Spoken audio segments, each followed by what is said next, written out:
Merci. Madame Egal. Monsieur le maire, mes chers collègues, nous allons revenir sur l'affectation en fait, du filet de sécurité de 576 000 euros.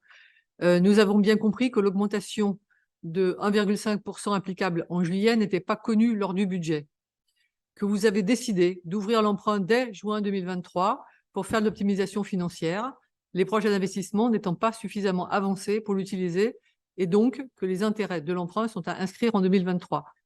On peut s'étonner cependant de ne pas trouver en recette les intérêts du placement effectué. En revanche, l'impact du changement des règles concernant les amortissements n'était pas non plus intégré au budget, alors que la délibération correspondante nous avait été soumise lors du CM du 15 décembre 2022. Les 150 000 euros d'amortissement auraient dû être dans le budget présenté. De même, même si c'est avec un moindre impact, l'admission non-valeur aurait pu en grande partie être intégrée au budget, les entreprises défaillantes étant identifiées en 2018 pour 12 000 euros et en 2023 pour 20 000 euros. Au final, la recette exceptionnelle de ce filet de sécurité, à hauteur de 576 000 euros, ne dégage que 112 200 euros de capacité d'autofinancement supplémentaire, ce qui interroge sur la pertinence du budget présenté en début d'année. Nous n'avons pas voté le budget, nous nous abstiendrons pour cette modification.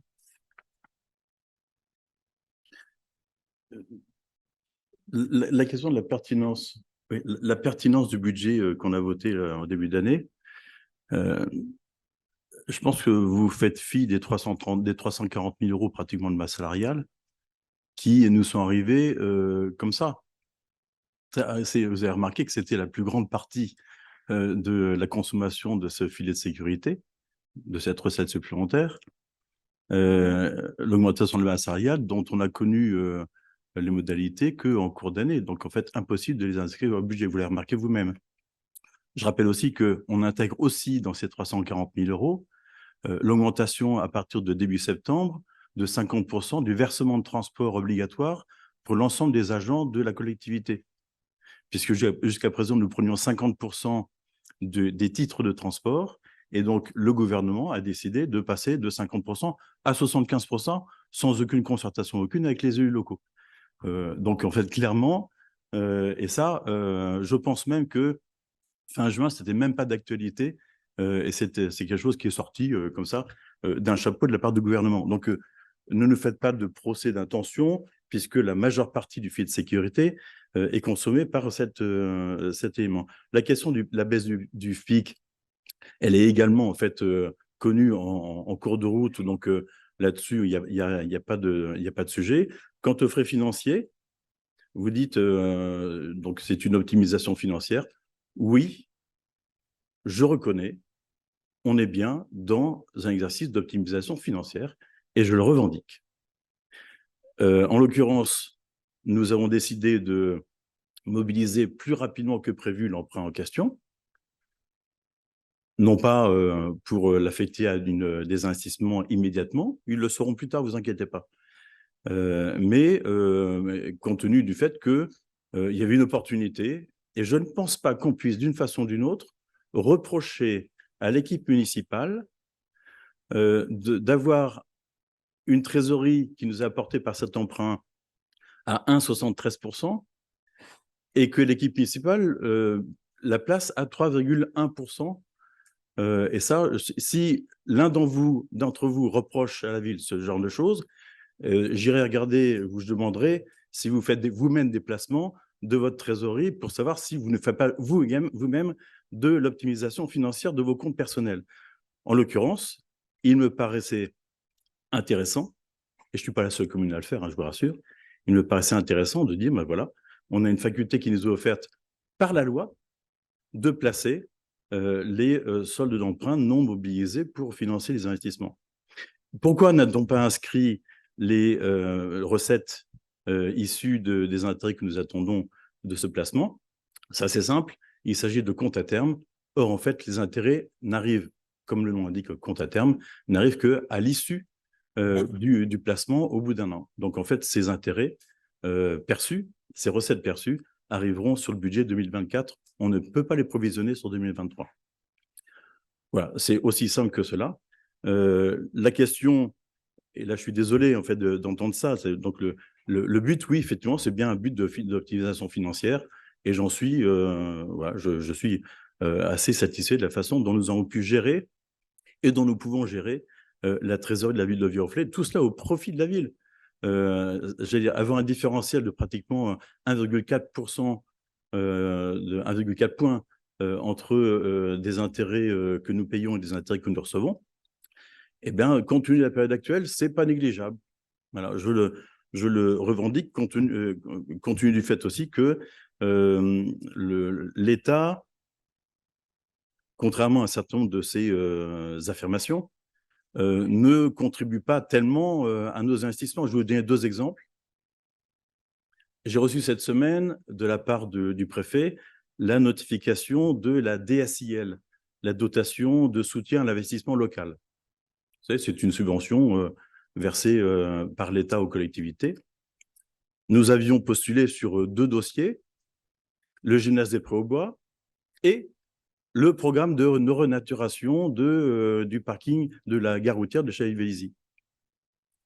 Résultat, 0 pour l'un, 0 pour l'autre. C'est-à-dire que le gouvernement, par l'intermédiaire de ses préfets, a décidé de ne pas nous attribuer de subventions sur des projets particulièrement, je veux dire dans l'air du temps, je ne sais pas si c'est bien de dire dans l'air du temps, mais particulièrement sur des sujets qui sont des sujets dont tout le monde parle à l'heure actuelle.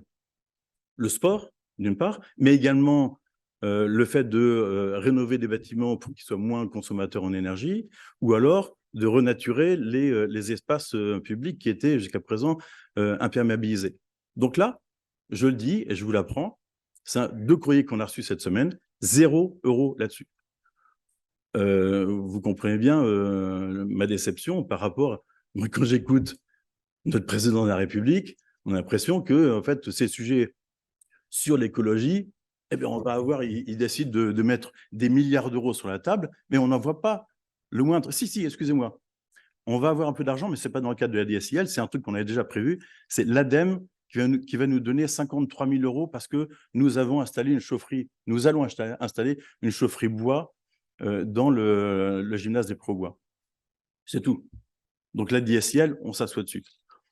On a fait aussi des demandes sur le fonds de renaturation, enfin le fonds vert qui avait été lancé, attendant de voir la façon dont ça réagit. Donc en l'occurrence, je pense que nous faire un procès sur le décalage de projets dans le temps, écoutez, je crois que j'ai déjà dit, de projets d'investissement, je crois que j'ai déjà dit, en fait, lorsqu'on est dans un ménage, dans une famille, qu'on a des projets, qu'on a moins d'argent pour le faire, même si on emprunte, bien, à un moment donné, on décide de décaler des projets. Ben, c'est exactement ce qu'on fait.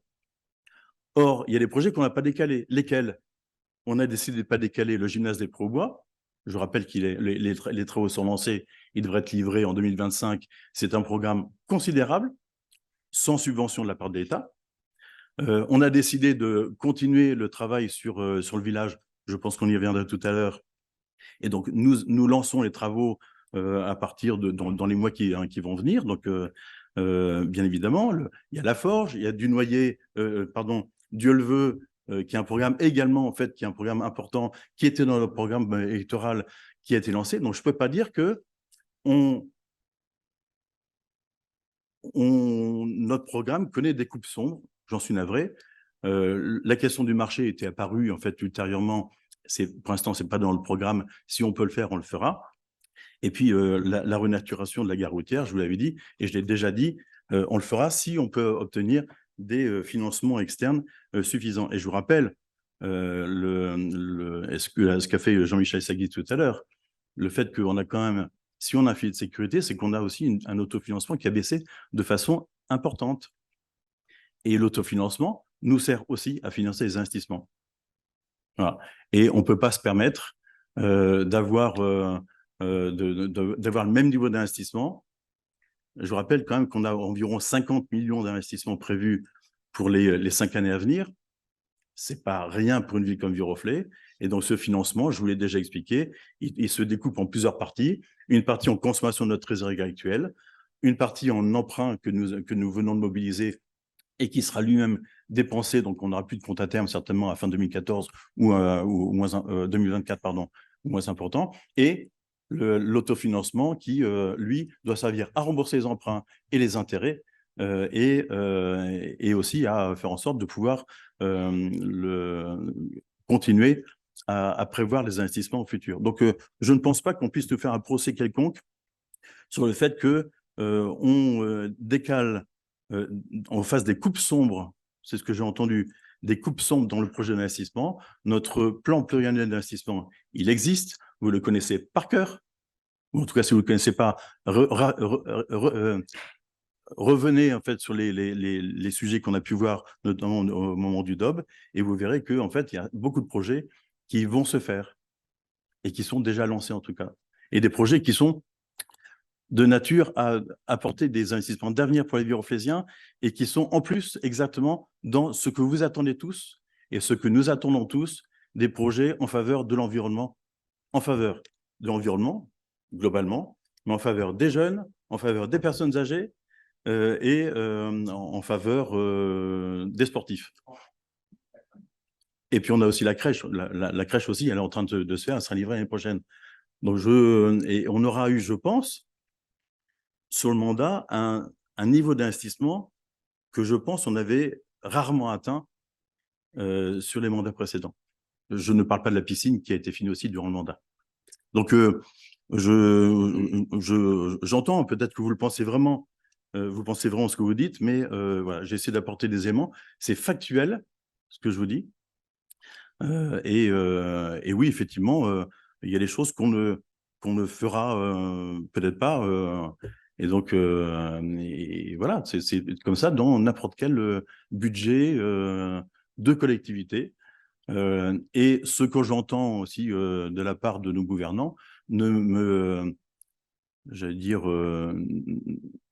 m'empêche parfois de dormir, c'est un peu fort, mais ne me rassure pas réellement parce que quand j'entends dire que ce sont les communes qui sont responsables de l'augmentation des impôts et pas le gouvernement, certes, ce n'est pas le gouvernement directement, mais il se trouve qu'il y a des éléments extérieurs qui font que un certain nombre de communes ont dû prendre des décisions. Et je rappelle que 70% de l'investissement public, c'est les collectivités locales.